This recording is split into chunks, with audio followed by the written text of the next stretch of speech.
आणि त्यांच्या समोर मी नम्रपणे नतमस्तक होतो।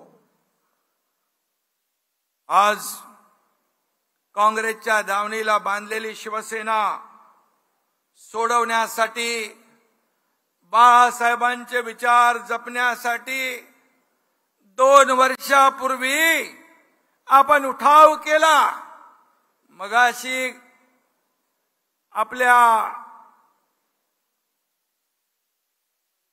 वाघमारे ताईंनी सांगितलं, मी सगळ्यांची भाषणं ऐकत होतो येताना गाडीमध्ये। वंशे साहेब कुठे आहेत? गुलाबरावचं इथंच ऐकलं, बोरणारेंचंही ऐकलं। आणि म्हणून 2 वर्षापूर्वी जे आपण उठाव केला तो खऱ्या अर्थाने आज या निवडणुकीमध्ये त्याच्यावर जनतेने शिक्कामोर्तब करून दाखवलं।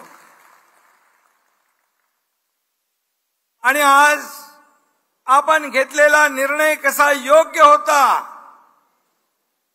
या निवडणुकीमध्ये आपण पाहिलं। आणि दाखवलेला जो मतदारांनी विश्वास आहे त्याला हा एकनाथ शिंदे तडा जाऊ देणार नाही, हा शब्द मी या ठिकाणी द्यायला आलो। आज बाळासाहेब असते तर काय म्हणाले असते? जमलेल्या माझ्या तमाम हिंदू बांधव भगिनी आणि मातांनो, आज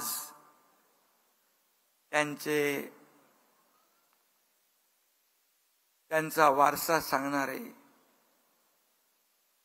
त्यांना हिंदू म्हणून घेण्याची लाज वाटू लागली आहे। हिंदुत्वाची ॲलर्जी आलेली आहे। शिवतीर्थावर भाषण करताना देखील सगळी इंडिया अलायन्स होती, पण तमाम हिंदू बांधव भगिनी म्हणाले नाही। परंतु आज पण शिवसेनेच्या मेळाव्यामध्ये, वर्धापन दिनामध्ये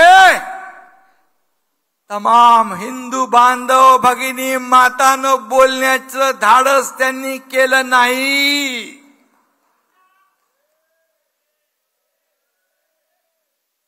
कसलं हिंदुत्व आहे तुमचं? कुठं गेलं हिंदुत्व? अरे बाळासाहेबांचं नाव घेण्याचा अधिकार देखील तुम्हाला राहिलेला नाही। बाळासाहेबांचा फोटो लावून तुम्हाला मत मागण्याचा देखील नैतिक अधिकार राहिलेला नाही। गर्व से कहो हम हिंदू है ही गर्जना बाळासाहेबांनी संपूर्ण देशात घुमली, गाजवली। आणि मी हिंदू आहे, मी हिंदू आहे, मी हिंदू आहे, आमचं हिंदुत्व असं आहे, आमचं हिंदुत्व आहे। कुठं गेलं हिंदुत्व?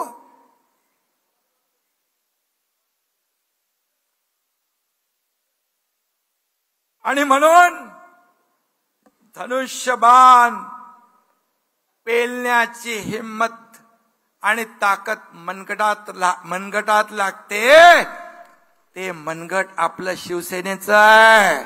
आणि म्हणून धनुष्यबाणाला मतदान लोकांनी केलं।